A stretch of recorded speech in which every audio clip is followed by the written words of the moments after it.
তাদের যে মুনাফিকি দৃষ্টিভঙ্গি আসলে এটা আসলে আজকে নতুন না, তো এটা তো আপনার সেই স্বাধীনতার আগে থেকে এই ধরনের চিন্তা ভাবনা তাদের। এটা সারোয়ার ভাই হয়তো একটু মাইন্ড করতে পারে, কিন্তু তারা আসলে এক ধরনের মুনাফেক, নাম্বার ওয়ান মুনাফেক। মানে এটা তাদের কথা এক ধরনের, কাজ এক ধরনের, যেটা গুম নিয়েও সে বললো আর কি, মানে খুব সুন্দরভাবে বলছে গুমের কথাটা। কিন্তু দেখেন যে গুমটাকে একটা একটা মানে একটা মকারির পর্যায়ে নিয়ে গেছে। আপনি দেখেন সে দর্শন করলো, সে ভ্রূণ নষ্ট করলো, সে নিজে আত্মগোপনে করলো, আর একটা আমির বিরোধী দলীয় নেতা সে স্ট্যাটাস দিয়ে দিল আমি আপনার মানে কি বলে আমার গুম গুম করে ফেলছে সহ আন্তর্জাতিক বিষয়ক সম্পাদক।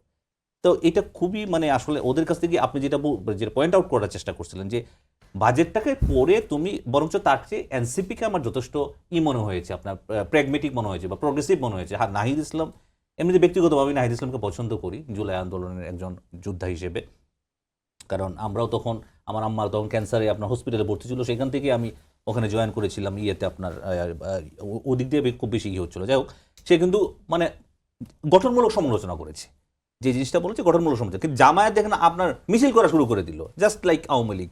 হ্যাঁ, মানে এরকম একটা বিষয় আর কি। তো এইবার এইটা আমি প্রত্যাশা করেছিলাম যে তারা হয়তো খাতওয়ারি বা কোথায় ভুল আছে বা কোথায় শুদ্ধ করা যায়। আপনারা জানেন যে এটা নিয়ে একটা আলোচনা হয়তো বাজেট নিয়ে হবে সামনের দিকে, ইয়েতেও হবে আপনার জাতীয় সংসদেও।